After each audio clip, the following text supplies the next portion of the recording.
hold on a second. I'll bring you live. Hold on, please. Okay, thank you.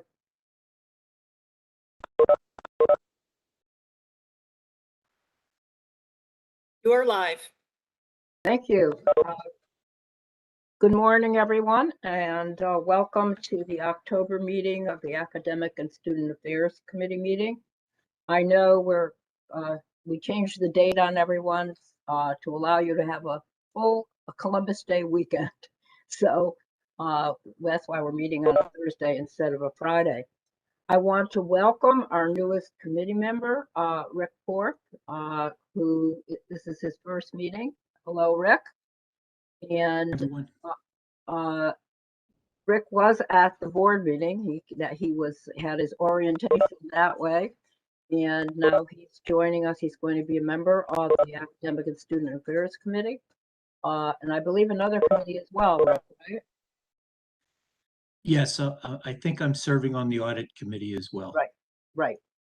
So welcome to your first meeting, and it's going to be a little different than our usual agenda, as I mentioned to you, but it's one that contains a number of really important policy initiatives. So we look forward to your comments and to getting the work done today. I call the meeting officially to order, and I would ask Pat to take the roll call. Chair Harris. Here. Regent Budd. Regent Howery. Here. Regent Porth. Here. Regent Sasanker. Here. We have everyone except Regent Budd at this point. Okay, thank you very much. The first item of business is approval of the minutes of September 10th, 2021. May I have a motion? So moved. And a second? Rick, could you second that? Oh no, you weren't here though. You weren't here. You weren't here, so perhaps you weren't the appropriate person to second it. I guess I'll second it because we do have a quorum. All in favor of approval of the minutes? Aye. Anyone opposed? The minutes that pass as written. Thank you. The first item on the agenda is the CSCU's Center for Connecticut Studies. This is a renewal of a center that has been in operation for quite a while, and it's been renewed before. And I will now call on the provost to introduce the item, which appears on page 13 of your agenda, and to start the meeting. Thank you, Chair Harris. Eastern Connecticut State University seeks approval for the continuation of the David Morris Roth Center for Connecticut Studies until December 31, 2028. The center collects, preserves, and makes accessible primary and secondary materials on the state's history and supports learning and dissemination of historical information on the state's history, culture, genealogy, with a focus on Windham, Tallinn, and New London counties. Provost Bill Saka will speak to this request and produce colleagues to elaborate it if needed. Thank you, Provost Gates, and good morning, everyone. Thank you for this opportunity. I will be brief and then turn it over to my colleagues to provide a brief amount of detail and then respond to any questions that you have. But the David Morris Roth Center for Connecticut Studies was created in 1986. It is our longest standing center here at Eastern. And it does really serve as a valuable resource to both our students and other residents of Connecticut who come in and use the materials that are housed within the center. In terms of budget, it has a very modest endowment, which really does not support the center at all. And so most of the support for the center comes from the university's operating funds, but those amounts are also relatively modest. It was about $30,000 for this fiscal year. And much of that is not really an expenditure. It goes toward the release time for the co-directors who run the center.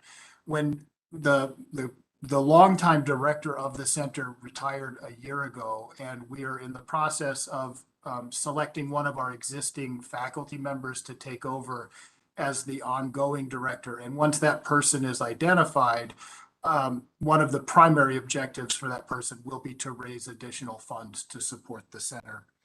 And so with that, to give you a little more detail about what the center does, I will turn it over to Dean Patty Stish, who is the Dean of Arts and Sciences at Eastern. Good morning, everyone. It's a pleasure to be here. For 35 years, the David Morris Ross Center for Connecticut Studies at Eastern Connecticut State University has fostered high-quality instruction and research on the state's history, culture, and genealogy, with a focus on the Windham, Tolland, and New London counties. The center is housed within the School of Arts and Sciences, and it enhances the academic experiences of our undergraduates preparing to be Connecticut's next generation of social studies teachers and those bound for postgraduate study or employment in galleries, libraries, archives, and museums. The center's focus on the quiet corner of Connecticut connects Eastern students and the faculty scholars to the rich history of the surrounding communities. It serves as a point of contact for and repository of town documents, digital archives of the Willimantic Chronicle, running continuously since something like 1897, and houses a trove of local Native American historical documents. The Center for Connecticut Studies is an important resource for Eastern students, faculty, and the community members east of the river. So today we request the continuation of the center in service of these diverse stakeholders. I'd like to now introduce Dr. Jamel Ostwald, Professor and Chair of the History Department, and he's currently the co-director of the Center for Connecticut Studies. Thank you. So I'll just spend a couple of minutes briefly summarizing some of the services that the center provides to the various communities that the Dean mentioned. At Eastern, obviously, several history faculty have used the center's resources to publish histories, for example, of 19th century business in Connecticut, as well as the history of immigration in the region. History faculty frequently take their American history students into the center and use that experience to provide students with hands-on lessons in dealing with the stuff of history, archival documents. Many students also use the center's materials for their own research, and numerous students have presented their findings at conferences, and they've even published them as original historical research. Every year, several students serve as interns at the center, focusing on various projects about the history of the state. Many of these students take their experiences to postgraduate education, whether that's history graduate school or the aforementioned GLAM, galleries, libraries, archives, museums. The center also provides students with opportunities to practice local history and public history. As I'm sure you know, practically every town in Connecticut has its own local museum, and that allows students to practice the skills that are needed to work in such settings. Many social studies teachers incorporate some type of state or local history project into their own teaching, and the center provides our students with this important experience. The center is also closely associated with the History Department's Digital Windham project. This is a website that's dedicated to the history of the town, and this project trains students how to create digital presentations in public digital history, and it requires that they use data management, analysis, and visualization skills. The Eastern community is also served by the center. Faculty in several departments have used its materials for various courses, especially the departments of English and theater and communication. Connecticut Studies also cooperates closely with the broader Willimantic and Windham community. It really is an irreplaceable guardian of the history of the region. The archives of both the town of Windham and the Windham Chamber of Commerce have had their official archives transferred to Connecticut Studies in order to safeguard their preservation. The center also preserves and shares papers of several local politicians, community leaders, organizations. The Dean already mentioned the Willimantic Chronicle newspaper, continuously published since 1877, a real gold mine of information on the region. And so because of all of these holdings that the center has, it's frequently used by members of the community, including people who write for the Willimantic Chronicle, but also by genealogists who are interested in their family history, and all sorts of historians who are exploring the history of the town, but also of the state. The center cooperates with the 3 local history museums, and we coordinate the preservation of materials. And when the museums are putting on their own exhibitions, they use the center's materials as a resource. Finally, the center provides access to the history of Connecticut kind of on a statewide level. We hold numerous local newspapers, especially from the various towns in Eastern Connecticut. We have several collections of papers that of statewide politicians, for example, former governors and state senators, and actually US senators. And as the letter from the state historian Woodward indicated, many of our holdings are unique. They preserve the history of the state, and they also allow all of its citizens a glimpse of their own past. So in short, I hope you'll approve our renewal. I'm happy to answer any questions you might have, and thank you for your time.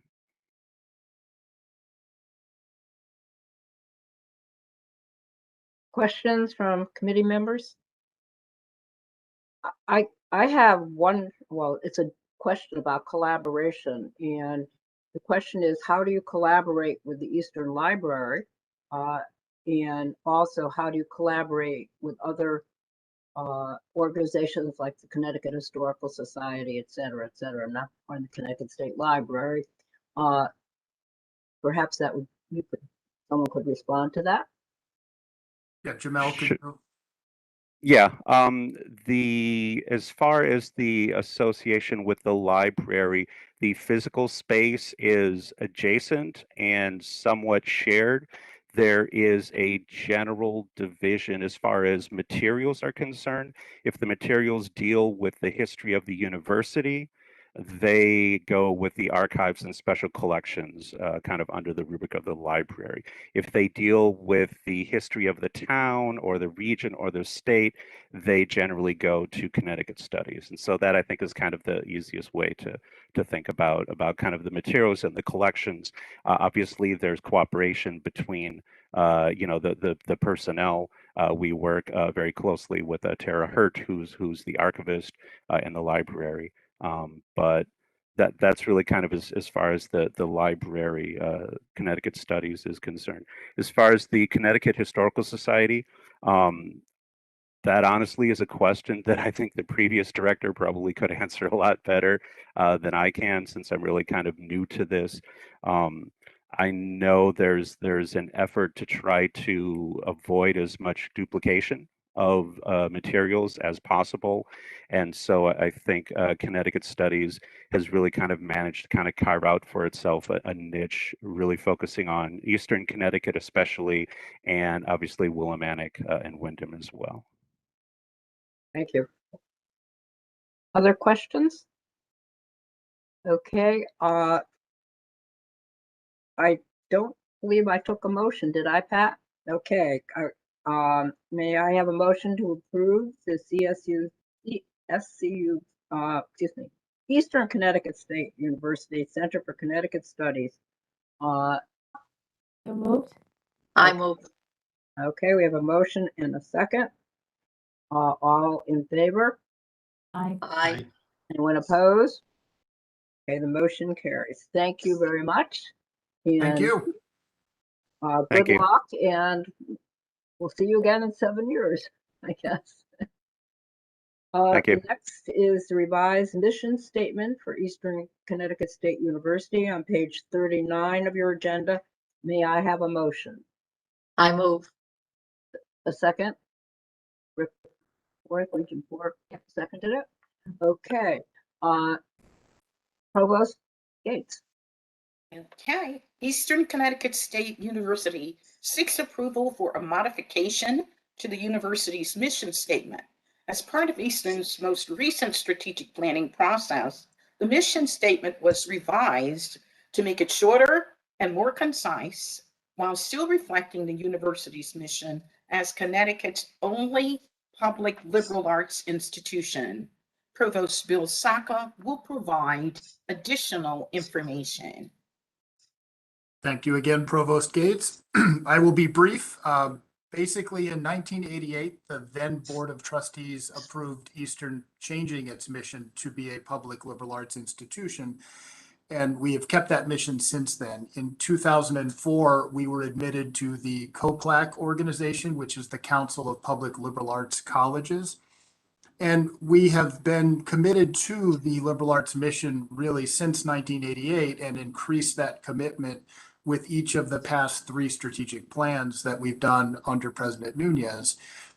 In the most recent strategic plan, we did revisit the mission statement. So the mission has always been public liberal arts. The mission statement was revisited. And in doing so, as Provost Gates noted, we shortened it from 5 sentences to a single, more concise sentence that we believe is more meaningful really for our students. And so we are here today just to seek the board's approval for that revised mission statement.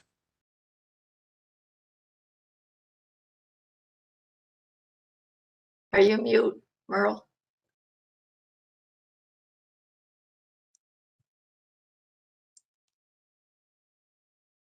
Merle, you're on mute. Mute. Okay, thank you. Regent Bud? Yeah. I wondered whether you considered putting in the mission statement something about careers, because if you look at the general statement of colleges, the colleges, they talk about having a reaching personal and career goals, and we're so focused on making sure that the education we offer has an application in our communities or in the region. I wondered if that was considered and rejected for some reason or just overlooked. So it was certainly not rejected. As you might guess, as we were revising the mission, the faculty had a strong interest in the wording that we used. And where they ended up was with the final part of the mission statement, which says that the liberal arts learning experience provides knowledge and skills to lead enriching, purposeful lives. What they mean by that, what we mean by that is really that students go on to rewarding and evolving careers. That's really what we believe we're doing with the liberal arts education, is preparing them to go out into an entry-level position, but evolve in that position as the economy, as the industry changes. But we add lives instead of just careers, because we also see them as being prepared to be leaders within their communities and servants within their communities. Well, that certainly is an appropriate broadening, and I don't have any objections to it. I just I can understand when you say purposeful lives. Purpose means career in some context, and I'd accept that. I think that's fine. I just compared it to the college statement and college's, mission, and it just struck me that it was missing. But that's fine. Thank you. Any other questions?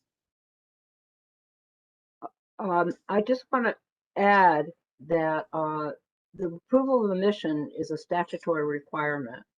And every time there is a revision, we act on a revision. And this really links with our own strategic goals. That is the reason that we have to review this periodically.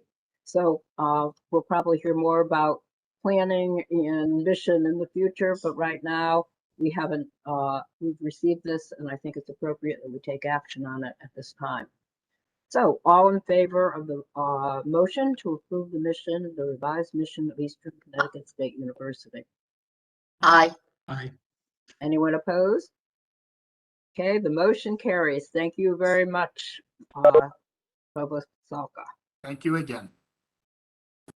Okay, the next item on our agenda is the acceptance of a criminal justice task force report. We will hear the final report and recommendations. Begins on page 43. I want to welcome 2 people who have done a remarkable job in just a year's time on this report. You'll hear more about how the report developed over this past year, but I really think that their recommendations are very important. And I also appreciate the data that they have supplied, because that data is going to be very important as we move the report forward. So I'm going to ask, well, actually, I won't ask for a recommendation because we're going, or excuse me, a motion at this point in time, because it's really an opportunity to hear the report. After we hear the report, we may consider future action. So Provost Gates, I'll call on you. The CSCU Office of the Provost and Senior Vice President for Academic and Student Affairs request acceptance of the final report from the CSCU Criminal Justice Task Force. Dr. Merrill Harris, our Honorable Chair of the BOR of Academic and Student Affairs Committee, assigned the CSCU Provost the responsibility to form the Criminal Justice Task Force. The tasks were to identify, review, and make recommendations concerning critical issues of racism, as well as policies and practices which impact the status and advancement of criminal justice studies in CSCU, and to advance multicultural and diverse quality education. So Dr. Tuesday Cooper and Dr. William Lugo will provide additional information that addresses materially the report and respond to any questions. Thank you. Yeah, thank you for having us. We really appreciate it. It's hard to believe it's been over a year since we were appointed. And as we all know, we were in a very different place a year ago as a country. I mean, what spurred, my understanding, sort of the formation of the task force was after the death of George Floyd, the mass protests we had across the country on policing and police brutality, which was really a call to action to everybody, right? No matter if you're involved in policing, no matter if you are a teacher, no matter where you are, what role you have, this was really a call to action for everybody. So I want to thank the board and the system office for taking that call to action, right? Because we play a critical role as institutions of higher education, especially because a lot of police officers, we know most of them do get degrees in higher education. So we are educating the future police officers out there. So thank you for having that foresight and forming this task force. It means a lot to both Tuesday and myself, who feel very strongly about these issues. So, you know, it was August, I believe, 2020, we were contacted to be involved and to co-chair this task force. And it was, so one of our first jobs was to create the task force. And one of the things we wanted to do, and I should say, I want to thank you, Provost Gates, for giving us the latitude to really carry out this task force as we saw fit.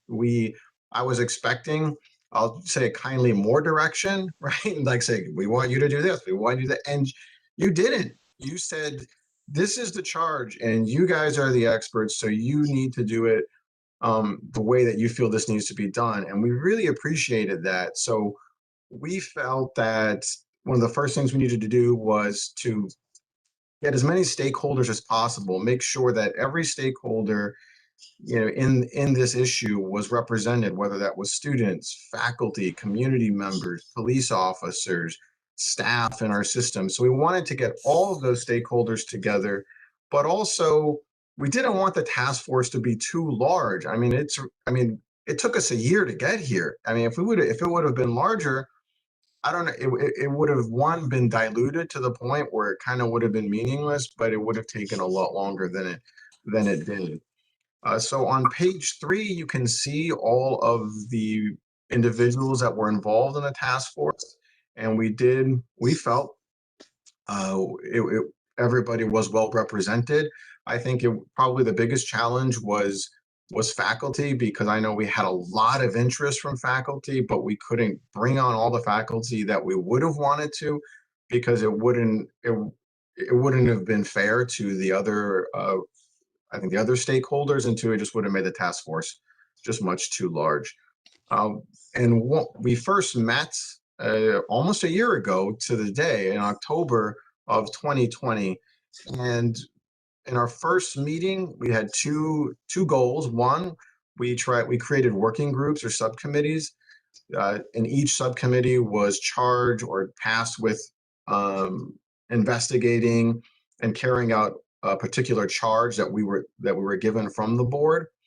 And so the task force, we met monthly through the academic year, and each subcommittee also met monthly throughout the academic year.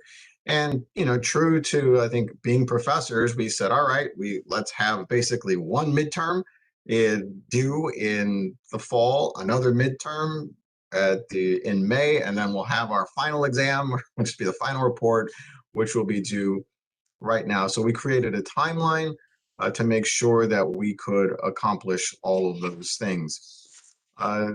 But Tuesday and we've met probably every other week, sometimes every week for the last year, to make sure that the task force, was able to was doing everything that it did. I think one of the first things that we noticed in creating our timeline and meeting was there just wasn't enough data. The data that we had available to us really wasn't going to be sufficient to carry out all of the charge that the board wanted. So we immediately started figuring out where we needed our data from, and we concluded that we were going to need data from students, we were going to need more data from faculty, and we were going to need more data from law enforcement. So we created three surveys that we sent out in the spring semester. They all received approval from the IRB at Eastern Connecticut State University. We also realized we were going to need a little bit of funding for it. So we applied for and received a grant from the Davis Educational Foundation to help fund survey incentives, some data analysis. And I think we were surprised. We were at some of the data that we received, and we can talk a bit about that if you want. But I think that last piece was really important to the report. And then I'll turn it over to Tuesday, and I'm sure she has some other things she'd like to say. Sure. And first of all, my apologies. My camera has decided to die right now. But thank you so much for having us. Yes, just to reiterate what Dr. Lugo said, it was a year-long adventure, and I use that term very positively. We found a great deal of information. Mainly what we did find was that there was diversity throughout all of our criminal justice programs, intentional diversity, right? In terms of the curriculum, in terms of the number of students in programs. What we didn't find, though, in regards to our charge was any information, be it curriculum or any policies and practices that had to do with anti-racism specifically and being intentionally anti-racist. And so what we want folks to understand as a result of all of the research that was done was that it's not a criticism, right? It's more of a fact-finding mission. And based on what we have discovered, it's a call to action for all of us if we decide as a system, if the BOR sees fit, that there's some work that needs to be done in order to shift our programming and our curriculum from diversity to being intentionally anti-racist, and also shifting from just diversity to diversity, equity, and inclusion. And we found that that would be quite a shift for people, but it's something that is much needed. We also collected feedback, asked for feedback from the academic council, from all of the program coordinators in the community colleges, and in addition to that, from the chairs of all of the four-year programs. So I think that's what I have to contribute right now. And any questions that you have, we'd be happy to answer.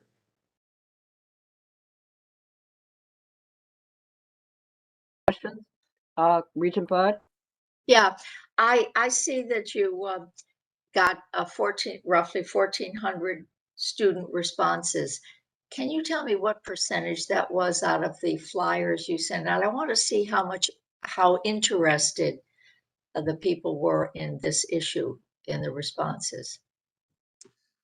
Yeah, good question, Regent Bud. The response rate that we were looking at was that we received. So out of what you said, it was a little over. It was about 15%. But that was not all of the students. Some of the surveys, for example, Central Connecticut State University did not send out the survey, and Southern did not send out the survey. So I don't include that in the 15% because it was never sent out. Sure. So in terms of interest, I think it's not unheard of. That's high. That's really high. Survey. Right. The 15 is high. Yeah. Don't be ashamed of that. Yes. Most people get 2%, 5%. That shows the real interest. I want to say that this is a spectacular job. I read it a few times. It was so interesting, and the information was so thorough, and the categories you put in really covered everything. I think it's a fabulous job. Really, you have a lot to be proud of. Thank you. Thank you. Other questions? Regent Howard? Hi.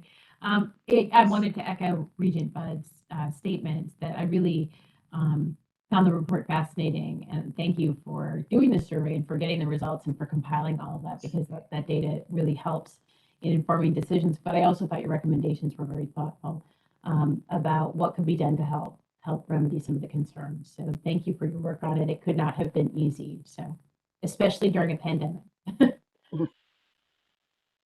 Other questions, comments? Regent Ford? I also was excited to see this report and appreciate all of the obvious work that went into it. And I do believe, as Tuesday indicated, that this is an opportunity for us to shift our focus and not a criticism necessarily, but a roadmap towards, I think, a more current way of addressing these challenges we've faced for a long time in this country. So I really appreciate the work that went into it and look forward to supporting it in the future. Thanks. I wanted to add something, Merle, if I can. Yep. Mm-hmm. I noticed one thing I'm curious about. I noticed in the report, and you emphasized it, and I appreciate that when it came to mandating a particular course or course of action to, in effect, solve the issues that you've resolved, that you've identified, there was a lot of opposition because, as you said, it went from 75% to 50%. What I'm curious to know, and this board has always felt like we have to say it should be done this way or that way, but I don't want to run into opposition as we further develop this idea. What do you suggest, if you have any, that might bridge that gap? In other words, everybody says, I think it's a great idea, but then to go forward, you need to come up with some program or some suggestion. How do you suggest that move forward? A mandate is typical to say, well, we're going to require this course, and then you're going to get opposition. You're right on the ground, and I wondered if you could give us some idea. Yeah, I think we could almost view the task force as a sort of mini experiment in that there was while the report that we sent out was unanimously agreed to by the task force, we had, controversy within the task force, right? It was not, to get here was not a unanimous process. So I think one of the things that we noticed was, one, it takes time, right? In particular, when it comes to curriculum issues, it's gonna take time. And I think faculty, yes, they are completely on board with, um, how do I phrase this? Are on board with investigating these issues, on board with, um, teaching our students anti-racism practices. I think it's just the how it takes time. So I think faculty need to be involved in terms of figuring this out, and it's going to be a longer process than I think people might want. But in order to get buy-in, they're going to have to. It's going to have to come from them. And I know Tuesday might have some other thoughts on this. I think she worked the most with that curriculum committee. But before you go to Tuesday, one last thing. So, so we had these subcommittees, right? One was curriculum, which was a lot of faculty. We had programming. We had other than the curriculum committee, the other committees moved very quickly, right? The ones that didn't have to do with the curriculum. So when it comes to how should the programs operate outside of curriculum, what ways can we, help students more? What ways can we provide more anti-racism? How can we promote equity within the university, within administratively? It moved very, very quickly, those different committees, but the curriculum did not. And so I think we need to be cognizant of that, is that when it comes to the curriculum piece, it's not going to move very quickly. So Tuesday, did you want to? Yes, and I was actually going to share that same information. So when we're talking about the policies and procedures and practices from the administrative perspective, I don't think there's going to be much of a challenge, right, to that based on the data that we collected. Some of the ideas that got stalled, I think would be a nice way to say it, in regards to the curriculum committee were around the definition of anti-racism, and coming up with some consensus around that. In addition to that, folks trying to really figure out what the impact of having an anti-racist curriculum is. Are we saying that people are racist if they don't have it? Are we saying that people are not supportive of DEI efforts if they don't have a anti-racist curriculum? So that's where some of the really deep and well-spirited conversations, I will say, took place in the curriculum committee. I think one of the ways to start to bridge that, because as we know, there's a process for curriculum changes in the system, one of the ways to start to bridge that would be to have a couple of courses, maybe some faculty members across the system who would be interested in teaching such courses, and introduce perhaps a contemporary issues course or special topics course tied to that content, and see how that would work with students, and see how it would be received with colleagues. It's a start. It's certainly not the end of the conversation, but I believe your question was what was one of the ways that we could bridge that gap. So we could do that while we are having conversations about how to fully engage the curriculum around anti-racist Thank you so much. content. Mhm. I don't, let somebody else ask a question. I have a couple more. I think Kalena has her hand up. Am I correct? Yeah, that's right. So I think my question may have been partially answered, because I was going to ask whether there was any sort of working definition of what anti-racist content would be, before we were asking folks to self-identify about that content in their courses. Because it is a very difficult conversation. I think it's one that will be ongoing. And what I'm hearing is that there was some, that's still a shifting sort of understanding for us, right? I am thinking that this was really interesting work being done at a really interesting time, and wondering whether you feel like you've made a lot of you've had some insights about how we might come to consensus on ideas like that in the process of doing this work. So, I mean, I guess that's a more sort of, how do you feel? Do you feel like we're moving in the right direction? But if there was a working definition of anti-racism, I'd love to hear that also. Or if there is a sort of tentative one that you're working on. Dr. Lugo or Dr. Cooper? Yeah, I mean, I think that it is a difficult conversation to have. And I think I think you're running, it's two different issues. I think coming to a consensus on the definition of anti-racism, there's a challenge in that. And I think you're running into the double challenge of, and trying to mandate something around curriculum, which faculty are very sensitive to. And I agree with that as a faculty member. I'm sensitive to that as well. But I think there is a willingness to engage, and I think we just have to realize that there's going to be conflict, and that it's a healthy conflict, right? It's a conversation we should be having.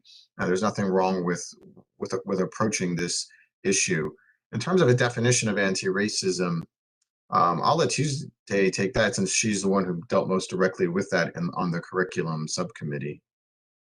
Sure. So there are a few definitions floating around in academia, most recently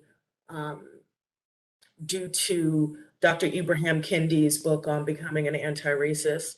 But basically, anti-racism is about actively, and actively is the key word, right? Opposing racist policies, racist practices, and advocating for change around those policies and practices, specifically regarding socioeconomic and political life. And so that is a general definition. The question would become, could the system agree on one specific definition after looking at many of them or coming up with their own? And it should be noted that because the system is already doing DEI work and have several groups that are established already to investigate how we can integrate DEI practices into our system, that it shouldn't be done in isolation. It should be done in collaboration with those groups. And we have been working with some of those groups. Greg DeSantis, Dr. DeSantis assisted us in that, as he was also on the committee. So again, it's not something that should be done in isolation. It should be a system-wide effort to come up with that definition. And I think the other thing is, it's over the last year, I think it carries a lot of the terminology, has brought on a lot of baggage, right? And Yes. people, red flags immediately go up, and but when you talk, to individuals, and when we surveyed and we looked at the comments, everyone agrees, right? I mean, it's important issues. We should be doing something, but sometimes when you throw terms onto it, people like, I'm against that, or I didn't like this tweet that Ibram X. Kendi said. But at the heart of it, people do agree on, I think, most of it. And I think it's trying to have that conversation in a respectful way. And then, if it's done, I think, yeah, you can reach consensus on most of this. Absolutely. And I should just say that I really, a lot of your recommendations seem really great. I really like the report. And, I noted also, right, that the majority of the folks where there was some pushback, it was more out of believing that these things do matter than about feeling that they didn't, right? So yeah, I mean, this definition thing is certainly larger than your committee and more involved than that. So yeah, it looks like we're on our way. So nice work.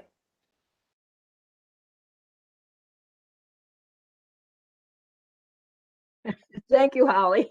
I want to say again that this work is just excellent and a wonderful start. I knew that when Dr. Lugo was appointed as one of the co-chairs, because I knew him from his work before, that we were going to get a report like this, just an excellent report. And now I know Dr. Dr. Cooper, excuse me, better. And Yes, ma'am. I agree that her work on this has been really significant. So it's a wonderful team. What I'm going to propose now, because we don't want to lose this, very often we get an excellent report and then it just never seems to, we never seem to follow up and we lose the impact. So what I'm going to suggest right now that is a motion to accept the report, to ask the new equity counsel for the system to look at this report and integrate it into some of its work, just as Dr. Cooper has suggested. And I'm going to also ask the provost to continue to get the curriculum area coordinated, not to do it, but to make sure that the chairs and program directors of the CJ curriculum and other areas that need to be addressed more globally, such as the whole question of racism, that that the provost follow up and make sure that work continues, so that with the appropriate people doing that work, and that the committee get a report in about a year to see what's been happening, just as a follow-up. Not that we needed a complete, everything completed, but again, we know that the work is continuing and we're making good progress. So that is my motion. I know it's a long one. I'll repeat it. That we accept the report, refer the report to the equity council at the system level, and that we ask the provost to follow up with curriculum details involving the appropriate people at the institutional levels. So that is the motion. I guess I would like someone to formally, I'll move actually, and someone will second that. I would appreciate it. Can I ask a question? Merle, did you intend for the task force to stay intact as it is appointed? In other words, the committee work with that task force, what happens? It's a good question. I think at this point, the task force has done a wonderful job, and perhaps using the equity council and people engaged in curriculum, because that's what we really need to see change, perhaps, that we need with people that are working in that area, our faculty working on that may be appropriate. But Dr. Lugo and Dr. Cooper, do you have any comments on that? I mean, I think we're both happy to serve as to continue discussions if you want to. I mean, I know I am. Tuesday night we had talked about that. Absolutely. So we're happy to keep working as needed. Right. As a task force, or just the two of you working in consultation with the equity council and the provost? How do you see that? I mean, I don't think we can really speak for the task force. I mean, I think the way we ended it with the task force was their job was complete. I think some of them might be willing to also stay on to help, but as far as they're concerned, their understanding is they're done. Yes. Yeah, I think they've done, it's a wonderful product, and I'm not sure what we would task them with next. I think we have other, like the Equity Council and faculty that are engaged in curriculum review and reform. Those are the people that probably should continue to work on it, because that's where we'll see the results of the task force report. And definitely, I don't need to put that in the motion, but in the minutes, we would want to see the co-chairs continue to be involved in the discussions about the work. Absolutely. Any other? I had one question for William. You mentioned one of the other important considerations I saw in the report was that the mentoring, the student responses were very interesting. And I wondered if there's follow-up with that mentoring request that was very broadly responded to by the students. Is that something that should be follow-up on too? Maybe guided pathways is the way to get into that, but they seem to all feel like they could have been much more successful with mentoring. Yeah, no, I agree, and then thanks for noticing that, Aviva. One of the things that we'll be doing is we still have to write a final report for the grant that we received, which is the two aspects in the report that we're going to be addressing are, one of those is mentoring. And so we're going to be expanding on that, and we'll be happy to pass along, that report to the board or to Greg if he wants it. But yes, I think that more needs to be said on that, and we're working on that. Thank you. Thank you. One of the things I really want to commend the co-chairs for is raising money to support the work. I mean, that's very unusual that you're asked to do something and then you go out and raise the money to get it accomplished. That is fantastic. Okay, any other questions, comments? Pat, do you think you have enough that you can construct a motion from what I've said? I don't know, Pat? She's on mute, so. Oh, okay. Well, Yes, I I'll do. see. work with her to We'll make sure. pass it, and then we'll see what we get. Yeah, Because I have we'll a, go on yes. that, and then I'll work with her to make sure that the motion reflects what I just said. Yeah. So all in favor? Well, Merle, Yeah. we need a second. Second. Second. Okay, I thought we Okay. had it. Thank you. We have a motion and a second. Any other comments before we vote? Okay, all in favor of the motion? Aye. Aye. Anyone opposed?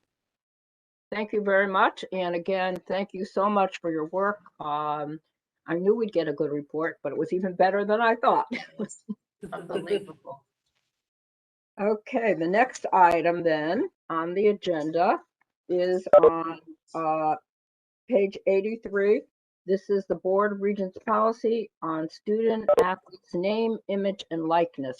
And we are very fortunate to have Angela Simone here. May I have a motion first to accept this or to move this? I so move. Okay. Second. Okay, a motion and a second. Provost Gates.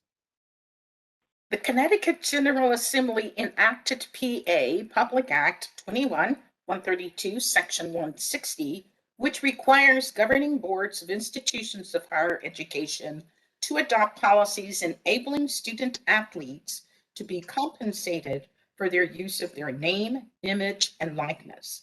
The attached policy statement has been reviewed by appropriate officials at each of the CSUs and is compliant with the Public Act and in alignment with other institutions within the state. Angelo Simone, Senior Executive Director of Compliance, Equity, and Student Relations, will speak to the proposed policy and respond to all questions. Thank you, Dr. Gates. I'm here on behalf of our General Counsel, Ernestine Weaver, and this applies to the Connecticut State University system. And basically, in the documentation, the policy statement allows for student athletes to earn compensation through an endorsement contract or employment in an activity unrelated to the intercollegiate athletic program at the university and obtain legal or professional representation of an attorney or sports agent through a written agreement, provided that the student athlete complies with these rules and applicable law. And as Dr. Gates mentioned, our general counsel worked with the university presidents and directors of athletics to compile this policy, and it does follow similar universities such as UConn in terms of its format and some of the requirements with regard to the key components which are required by state law. With that, I'll take any questions about it. Questions?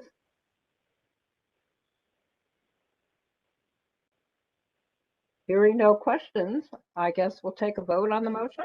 Is that correct? Okay, all in favor of adoption of the policy? Aye. Aye. Anyone opposed? Thank you very much, Angelo. Thank you very much. Have a great day. You too. Okay, the next item, action item, and last action item is the Board of Regents policy on the selection of a single office of post-secondary identification number for Connecticut State Community College. This is for student financial aid.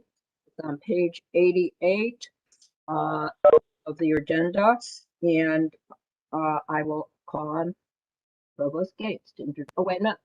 Let me take a motion first so I don't forget. May I have a motion to approve? I so move. Okay, Second. second. Okay, we have a motion and a second. Okay, Provost Gates. Thank you. Connecticut State Community College seeks approval for the adoption of a single office of post-secondary education identification number for Connecticut State Community College. The Connecticut State Community College OPEID number shall be used for the merger application with the U.S. Department of Education. Dr. Allison Buckley, Vice President for Enrollment Management and Student Affairs, and Stephen McDowell, the AVP Financial Aid Services and Title IV, will speak to the request and respond to any relevant questions.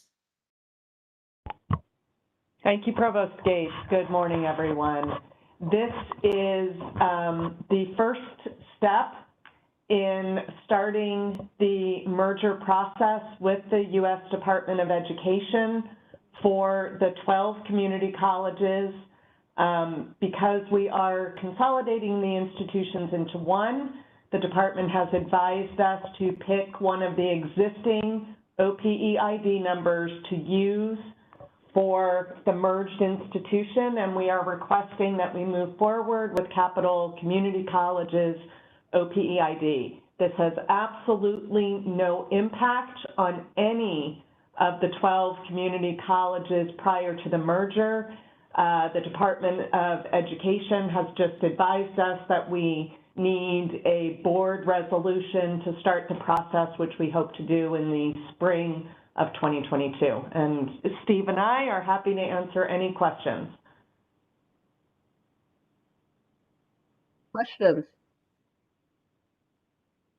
Okay, no questions? Hearing none, I will take a motion on approval of the resolution that appears on page 88 of the agenda. Okay, all in favor? Aye. Aye. Anyone opposed? Thank you very much. Thank you very much, Allison, for that work. Thank you. All right, now we have some very informative items. The first will be an update on implementation of the ASME policy.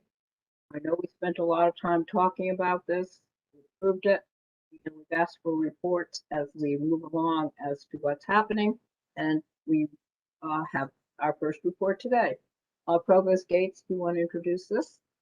Yes, thank you. In May of this year, the Board of Regents approved the policy on alignment and completion of mathematics and English, known as ACME.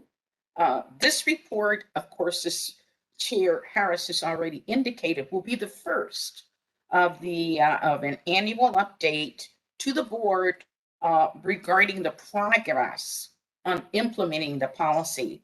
And with us today is Laura McCarthy, who is the Director of the Academic Student Success at Northwestern Community College, who is managing the big job, the implementation of ACME, and will provide the update and introduce colleagues as needed to provide additional information and respond to questions.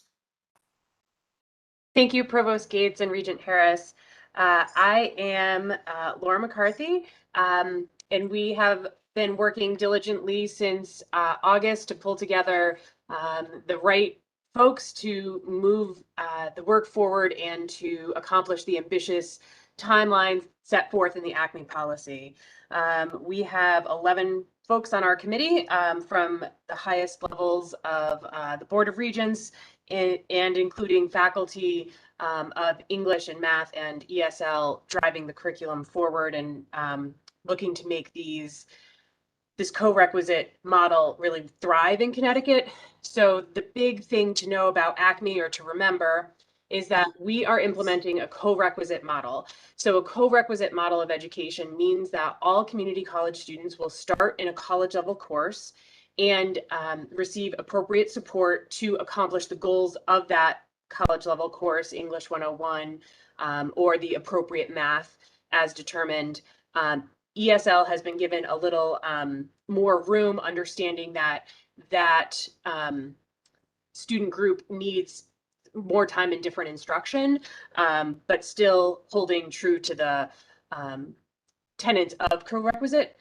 This is different than what we currently offer. We currently offer largely a prerequisite support model, which requires students to complete the support needed to then be in the college level class. The primary difference is that co-requisite has been shown in several states to get better student outcomes and improve equity.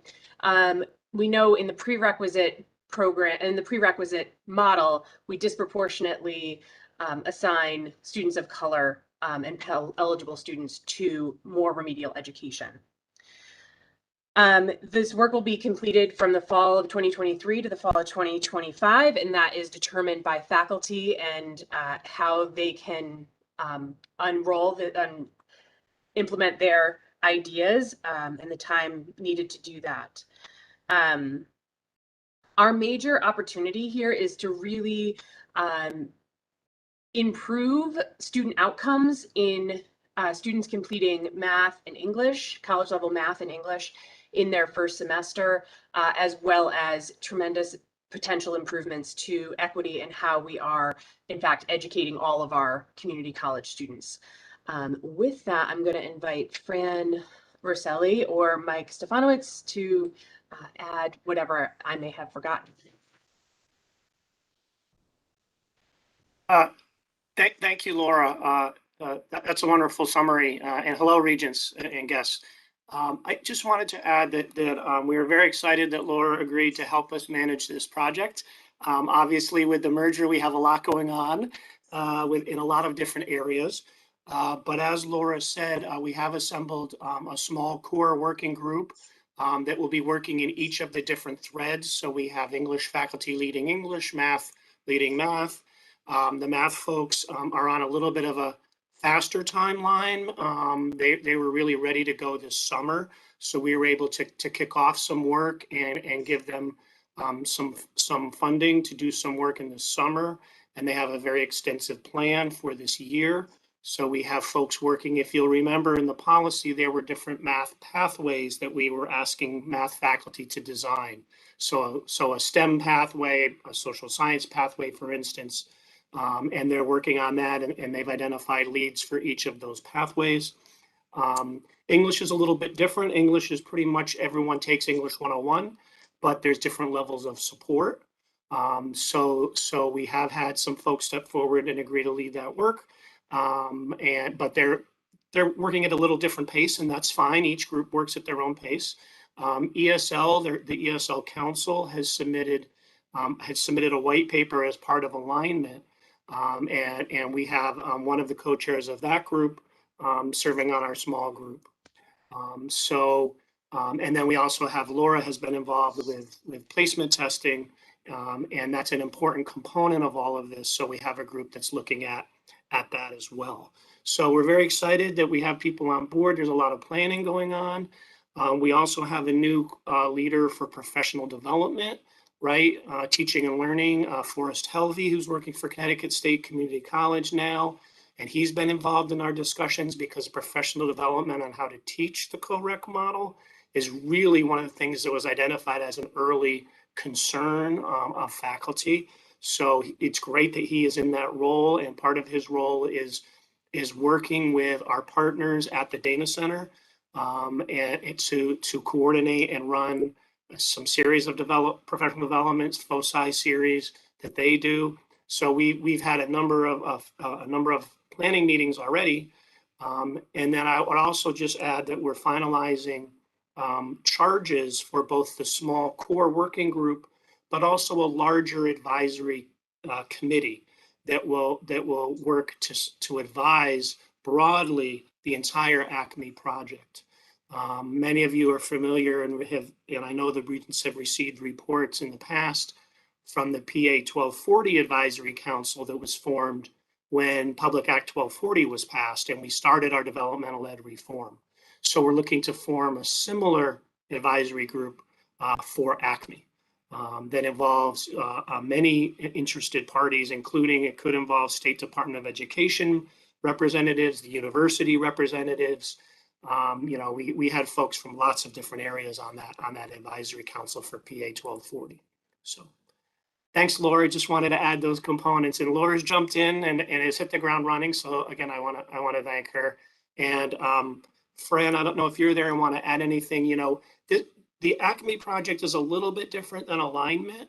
And I think Fran could confirm, but what we probably will do in most areas is start the 2023 year at Connecticut State Community College with some of our traditional prereq courses. We don't want to rush the co-rec model. And, some of the feedback we heard when we were revising the policy over time last year before it was approved by the board was that the timeline was a little bit aggressive. So the timeline was pushed back for full implementation to 2025. But again, based on what the faculty groups recommend, we may be piloting some co-rec courses in fall of 23. We've already, in a sense, piloted some of the co-rec model with our embedded English and math that we have now. So, that will all be determined as we move forward. So.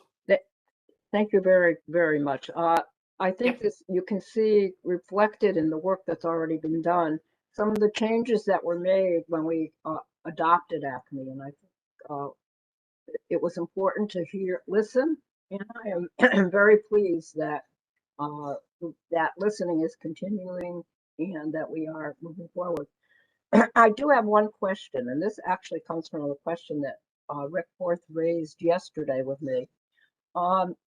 On that advisory council, will you have representation from maybe a high school and someone maybe in continuing or in adult ed, because those two groups are very important? I know you said the State Department of Ed, but maybe some people that have more on the ground experience right now. Sure, I think that would be great, Regent Harris. And we'll share that with Provost Rook and Provost Gates is on the call, and they're really forming the advisory council. Adult ed was present on the PA 1240 group, and that was very helpful. That led to some really good collaboration, including at one point an acceptance that students who receive certain scores on the GED could go right into college level courses. So I think those conversations need to continue, and we certainly could invite high school partners as well. Thank you.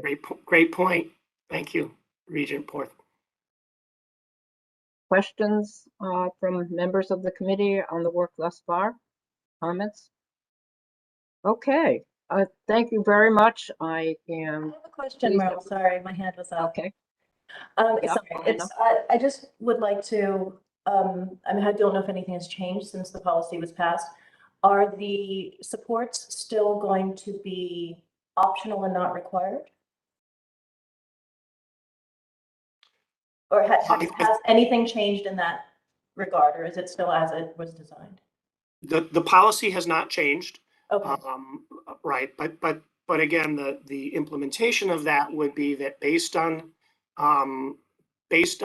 student, I'll say placement, but it's not really the placement test as we remember it, but based on assessment of the student's need, what would be recommended to a student coming in would be, for instance, if the model includes an English 101 with 3 extra hours of support, that would be a recommendation.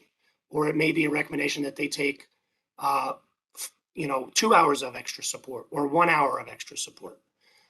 Now, the policy does state that the student could opt out of that and just take the college level course. However, that would be an informed kind of opt out.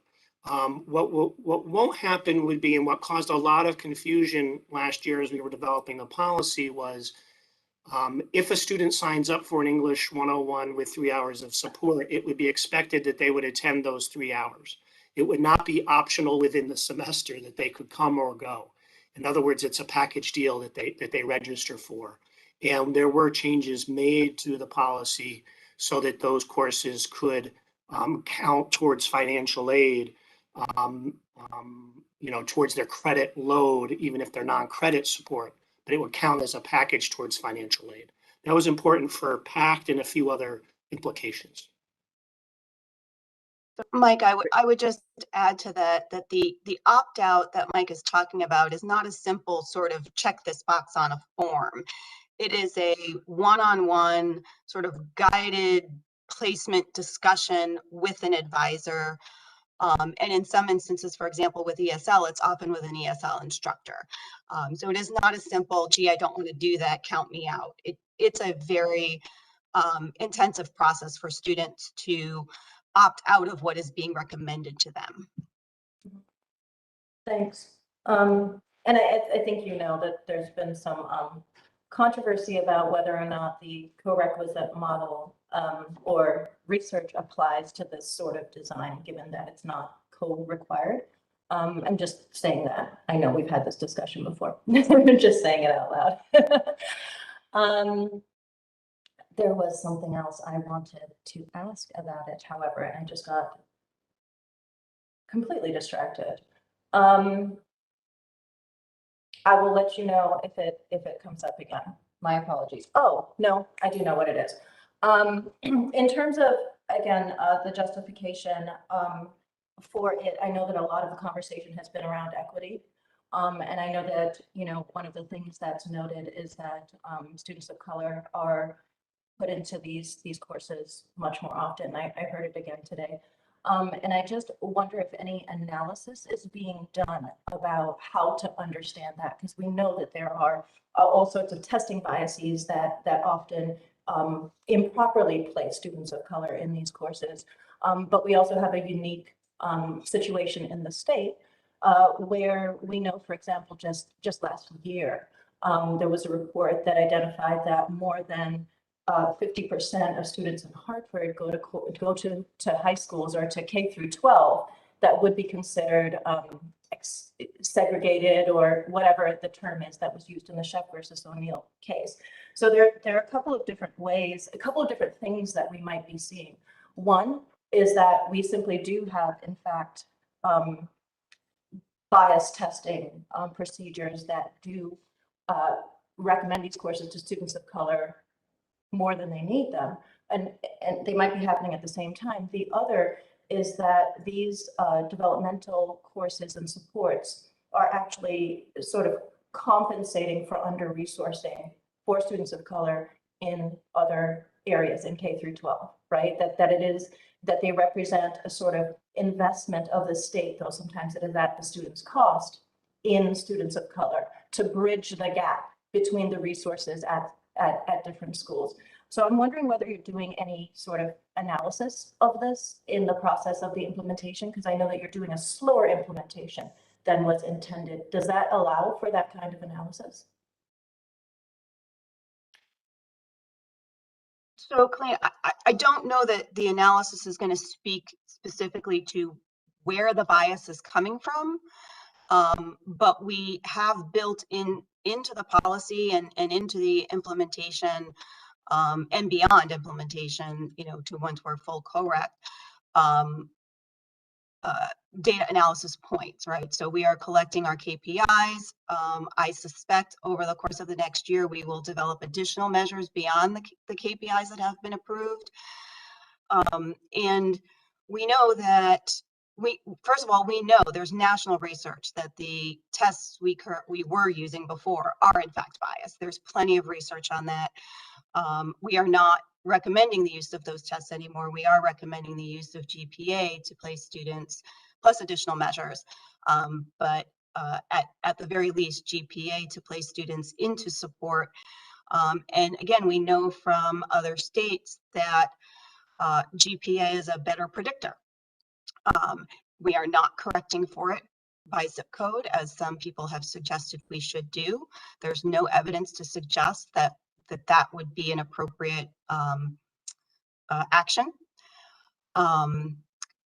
And in looking at the idea of under-resourced, I think that's where the GPA actually is quite helpful. Because regardless of where students are coming from, if they have a 4.0 high school GPA, then they can go into college level English. And even students who place at higher levels can take advantage of supports. And that, I think, is the critical component here. The developmental may be attempting to make up for under-resourced educations from K through 12, but we're not getting rid of the support that those developmental courses provide. We're just not making them developmental anymore. Students will not have to finish the developmental in order to take advantage of the college education that they're seeking. They can go right into the college level course and still get the support that they need to pass it. So yes, we will be collecting data on the effectiveness of all of that, but I think the very model that we're offering is an attempt to address the kinds of concerns you're bringing up. I would just add that we have been bringing on national experts, which this committee is certainly familiar with, but those national experts are now connecting us with people who have been teaching the co-requisite model in California, in Georgia. So to tell us exactly about what changes they made in the classroom and how those assignments help to meet the outcomes and what the strategies were. So we're very excited by the support that this committee has garnered, and there's additional efforts to bring on more money so that we can really scale this up according to the timeline. Thanks.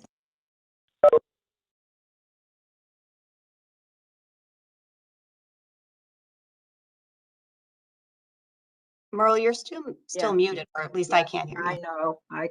I forget. I mute myself because my computer seems to raise a lot of distractions in the sounds, and I don't always unmute. I just want to thank everyone that's what I was saying, for all the work on this. I know it's difficult work, but it's really important work.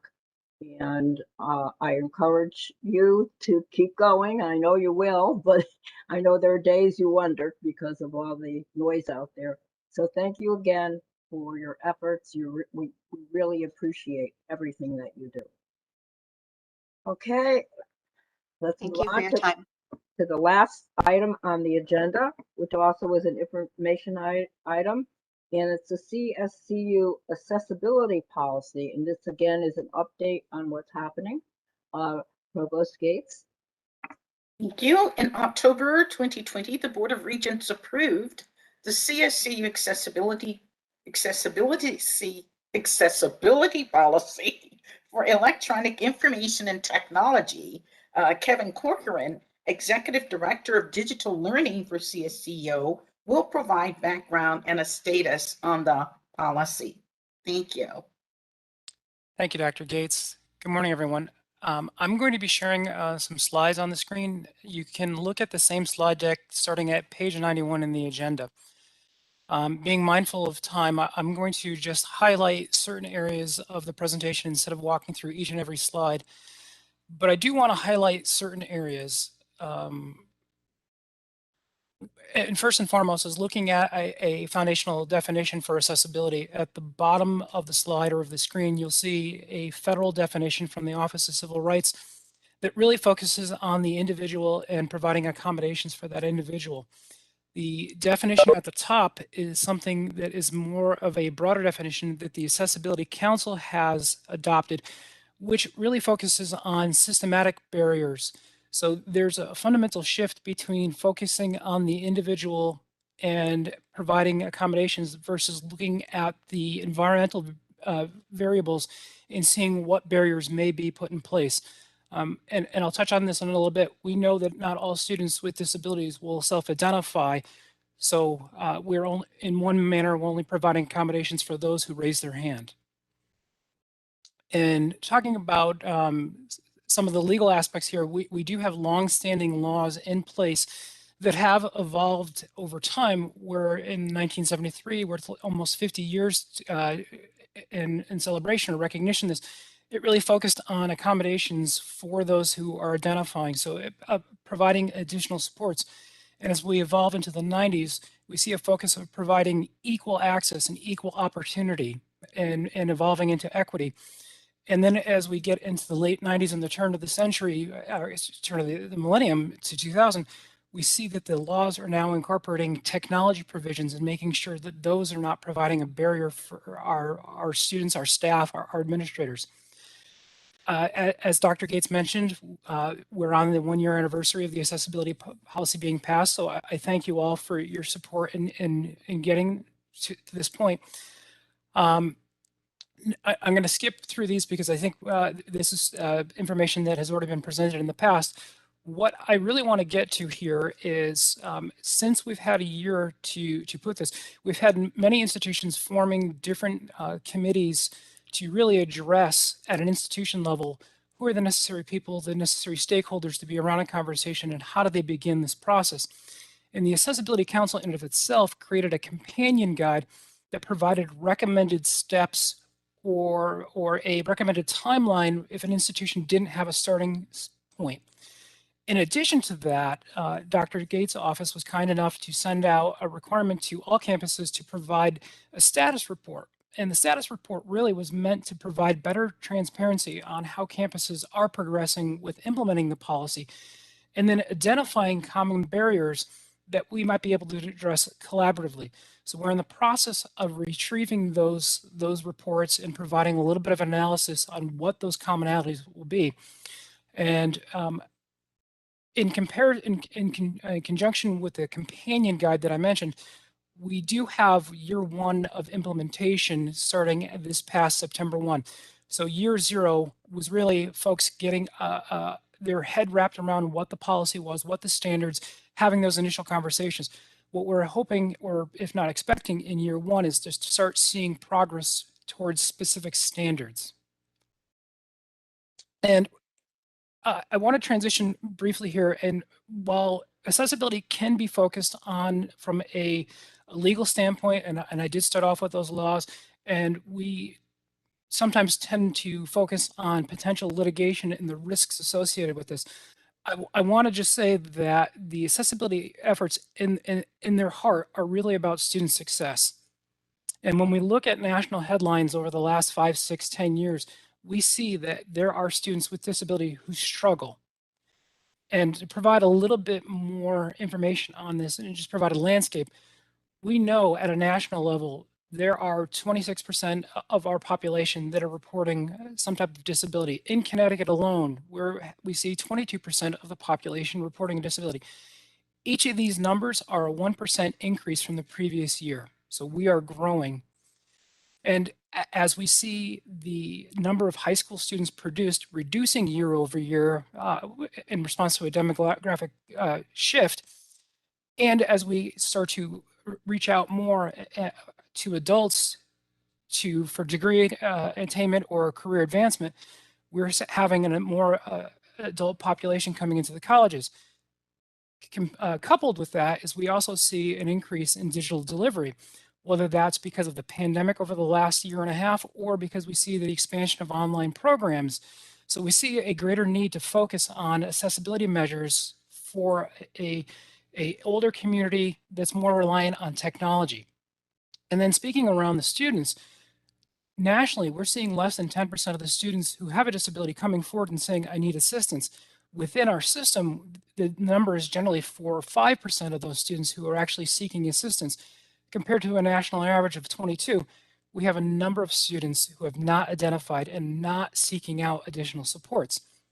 And as a result, we're seeing nationally that 40%, or over 40% of our community college students who have a disability are taking 8 years or plus to actually complete the degree program if they do. The same can be said at the state university level. is that only 1 in 3 are graduating within a comparative time. But yet where we see a high school comparative, we see a 67% rate when we have a little bit of a different shift.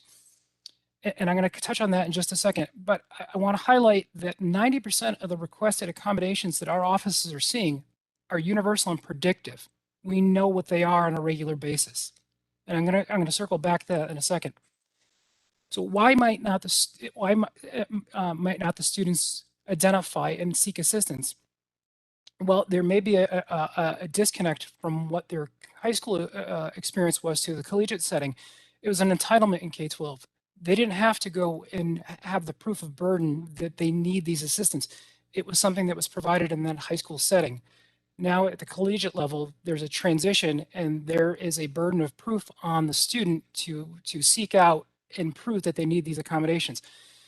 Additionally, they may want to separate themselves from the disability identity. They may not need those supports anymore. They may not perceive that they need those reports anymore, or they may not perceive the environment to be supporting. What we do see, though, is the students who don't identify, we will see that mid-semester or late semester, they may come back and request additional services if they do come back at all. So I'll pose this. We know that our accessibility offices are suffering from limited resources and staff, and they're primarily focused on providing accommodations for students. If we see an increase from 5% of our student population identifying to 10%, 15, 20, whatever the case may be, to the national average, do we have the infrastructure to support that increased accommodations? Do we have the funding to support that? Many times the staff is supporting, at an additional cost, note takers, interpreters, proctoring time, what have you. And we're doing this across a wide range of disabilities where much of the conversation is focused on hearing and vision. We do have the majority of folks who are reporting mobility or cognitive disabilities that are impacting their learning. And you can see that the Connecticut numbers to the right are mirroring what the national numbers are to the left. Just a core selection here of cognitive and physical barriers to education is that our students, especially in an online learning perspective, if there is a long list of text without logical breaks, that may be cognitive overload. If there isn't the incorporation of media elements to reinforce certain concepts, especially if they're complex contexts, there may be some struggles here. Now, these barriers fall in line with best practices around online design and chunking. So accessibility efforts will help all students, not just those with disabilities. As I mentioned, 90% of the accommodations are universal and predictive. If we started to address those at the design level versus when the student is enrolled in the course, we could produce better student engagement and better retention, better student results through the use of universal design for learning, and I'll touch on that in a second. There's a possibility of reducing institutional burdens. We could reduce the cost for some accommodations that the institution provides. We also may reduce the time that faculty need to address mid-semester to address certain accommodations that come up last minute if there are these predictive and universal provisions included in the design. And lastly, yes, it does reduce the litigation risk for the institution if all of the materials are accessible by design. And just using briefly an example of what closed captioning could mean for a variety of students.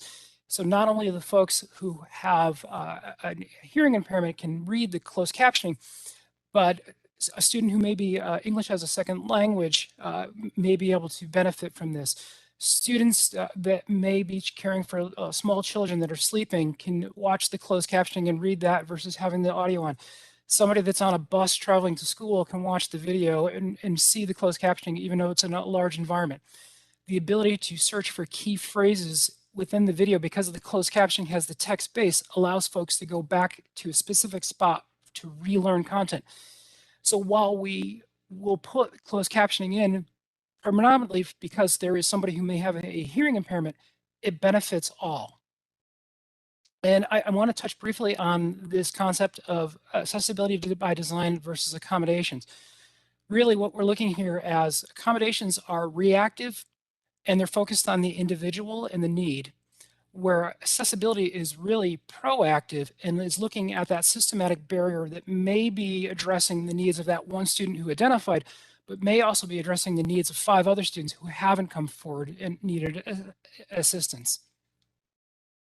So with that being said, the Accessibility Council for the system has been putting a tremendous amount of effort in creating a clearinghouse website that is meant to be a broad collection of resources for administrators, staff, and faculty, and to provide all types of training tutorials, checklists, guides, what have you. In addition to the website, we have created a content checklist for courses to provide some guidance for faculty to do sort of a self-assessment. We've provided a standard PowerPoint presentation that any campus can adapt and use for personalized training. I mentioned the companion guide for policy implementation. And then again, we have the status report. But currently in development, we have a fully online training course that's currently under production right here that is meant to serve a variety of roles. So not only faculty, staff, administrators, and even has a little bit of provision around the selecting of materials. So a little bit of procurement here. And we hope to introduce a faculty and staff recognition program to celebrate innovations that are coming out of staff and faculty around being accessible and being inclusive. I want to just end here and just remind folks that the United Nations calls the disability community the largest minority group in the world, with over 650 million people reporting some form of disability. And it is the only disability community, it's the only minority group where anybody can be a new member at any point in time. Over the last years, I've had to rely on assistive technology to read. And so not to say that I'm part of the disability community, but I am a user of assistive technology. So with that, I appreciate the time and I'm willing to answer any questions you may have.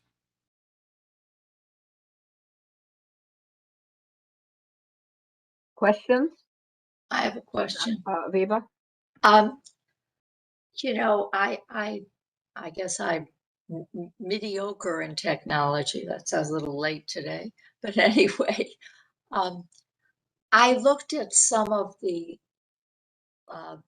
material you put with the link, and sometimes I see wording that technology people take for granted, like do it in the box or something. And I was wondering, do you have any people with disabilities either testing some of this or on your council? I don't know, reaching out directly to the people you're trying to address in this. It seemed to me logical. You may tell me it doesn't work and so forth. I'm just curious, I'm sure you thought of these things because it's a really difficult issue, and the end user is always the one you want to know if you're doing the right thing for. Can you give me some background on that? Yes, Regent Bud, excellent question. And yes, we do. We have staff and faculty who have disabilities who are part of this, and there's a variety of disabilities represented. We also have 2 student reps who also have a variety or 2 separate disabilities who provide a very valuable sounding board.